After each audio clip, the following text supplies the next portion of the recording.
ever fixed everyone else's life except your own? Jake was the best carpenter in town. He renovated old homes, built custom furniture, saved projects that others had given up on. People called him the wood whisperer. When a door stuck, he knew exactly where to plane it. When furniture creaked, one look was enough to find the loose nail. 30 years in the business, hundreds of homes remodeled, dozens of grateful families. But inside, everything was falling apart. Every morning was the same. Jake woke up to his alarm at 6, looked in the mirror, and saw a tired man, getting bigger, dark circles under his eyes, and that thought on repeat like a broken record.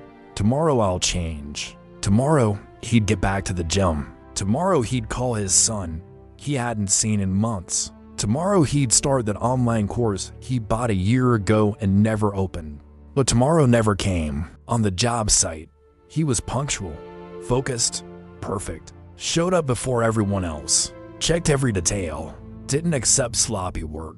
People trusted him with their eyes closed. If Jake built it, it's built right, they'd say. At home, dishes piling up in the sink for days. The gym membership he'd been paying for 8 months without using. Personal projects abandoned in the corner collecting dust. Relationships in ruins like an abandoned house. His ex-wife had given up on him a long time ago. You've got time for everyone, Jake, except the ones who matter. One day, his phone rang. It was his son, Ryan, 18 years old, voice firm, almost cold. Dad, you always have time for everyone, except me, his son said over the phone before hanging up. Jake stood there, phone in hand, staring at the dark screen. Those words hurt more than any hammer to the fingers. More than that time the circular saw caught his hand and he needed stitches. That night he couldn't sleep. Got up at 3 in the morning, went to the living room, turned on the light. He looked at the furniture in his own house. Chair broken for months, cabinet door crooked, drawer stuck.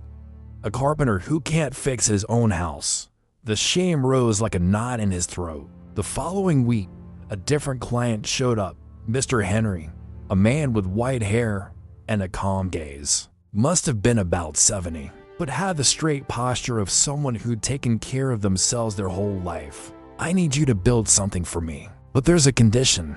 What's that? Jake asked, already grabbing his notepad. Every decision, you're gonna explain it to me. Every board, every nail. I want to understand the why behind each choice you make. Jake frowned. You want to learn carpentry, Murdoch Henry? No, mister. Henry smiled. I want to learn about choices. Jake thought it was odd, but accepted. He needed the money. On the first day, Mr.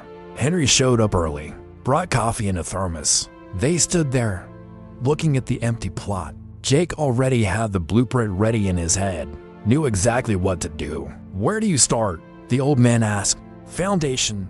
If the base is weak, there's no point making it pretty on top. Everything collapses. Gotta build on solid ground.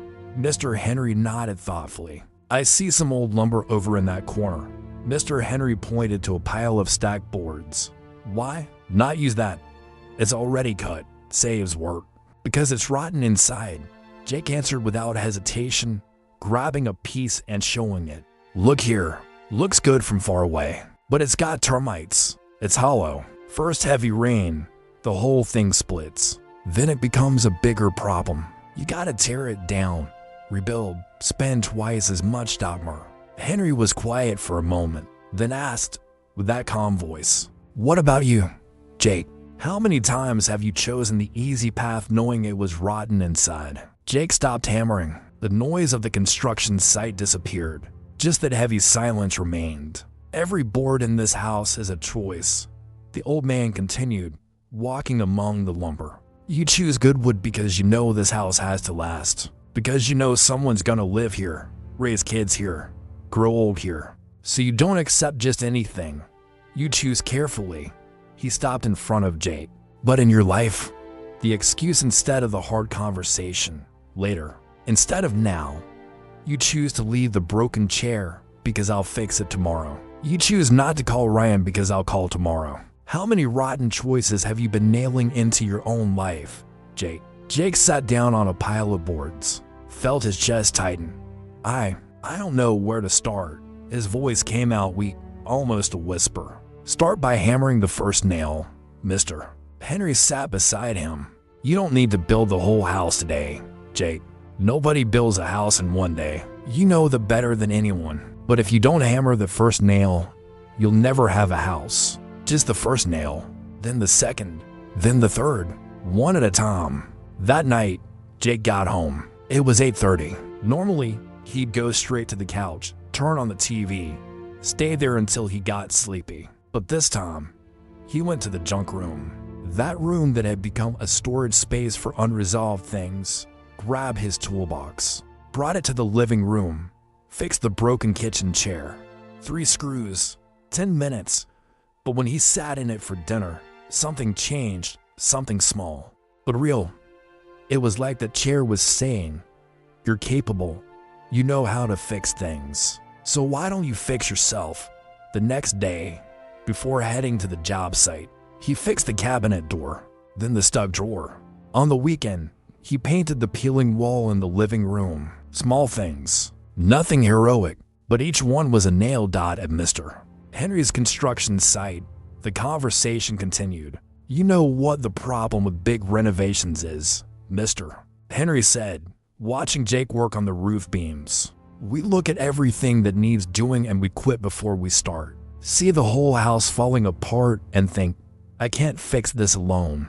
But if you renovate one room at a time, the whole house gets fixed." Jake completed, hammering a nail. "Exactly. And you know what I've learned in my 7 years? The people who really change aren't the ones making big promises. They're the ones hammering one nail a day." Jake stopped, wiped the sweat from his forehead. "I started fixing my house," he said, almost embarrassed to admit it. "Started small." "How's it feel?" Jake thought about it, smiled slightly. "Like I just woke up after being asleep for a long time." He started small. Called Ryan. The first call was awkward. Ryan answered, surprised. "Hey, Dad." "Hey, son, I just wanted to know how you're doing." Silence. Then, "I'm good." The conversation lasted 5 minutes. It was uncomfortable, full of pauses. But it happened. And the next day, Jake called again. And the day after that, gradually, the conversations got easier. He went back to running. First day, just 10 minutes. His legs hurt. Everything hurt. But he went. Second day, 12 minutes. Third day, 15. Nothing heroic, just consistency. He canceled the gym membership he wasn't using. Took that money and paid for a consultation with a nutritionist. Started cooking again. Simple food, nothing fancy, but made by him. He opened the online course, watched the first lesson, then the second, half an hour a day. Before bed, instead of endless scrolling, he studied. These weren't big victories. It wasn't magical transformation. It was work. It was choice. It was nails, one at a time. 3 months later, Mr. Henry's house was done. It was a simple house, but solid. Every board chosen carefully, every nail in its place. It smelled like fresh wood, like a new beginning. "Beautiful, isn't it?" Jake said, proud, looking at the porch he'd just finished. "It's perfect, Mr. Henry agreed. "Now tell me, how's yours?" Jake smiled. For the first time in years, he smiled for real. One of those smiles that comes from deep inside. Under renovation.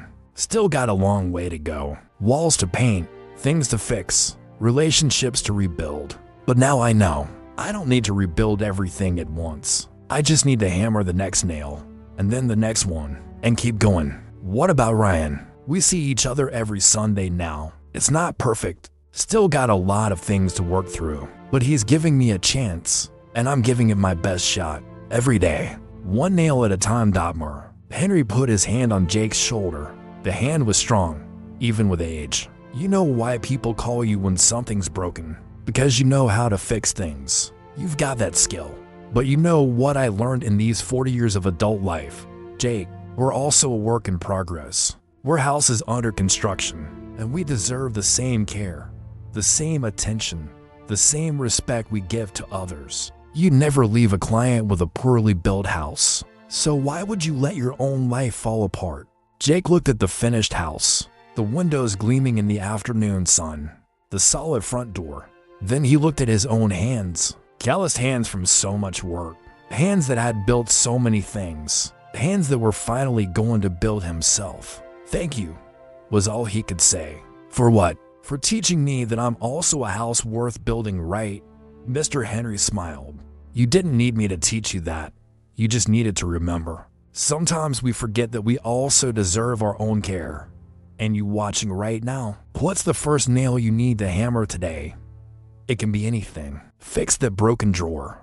Make that call you've been putting off. Enroll in the course. Walk for 10 minutes. Talk to that person. Apologize. Start over. You don't need to renovate everything at once. You don't need a perfect life tomorrow. You just need to start. One choice, one step, one nail, and then another, and another. Because the most important house you'll ever build is yourself. If this story touched your heart, subscribe to the channel and hit the bell icon to get more stories that will transform your life. Drop a like if you're also under renovation. And tell me in the comments, what's the first nail you're gonna hammer today? Now it's your turn to pick up the hammer.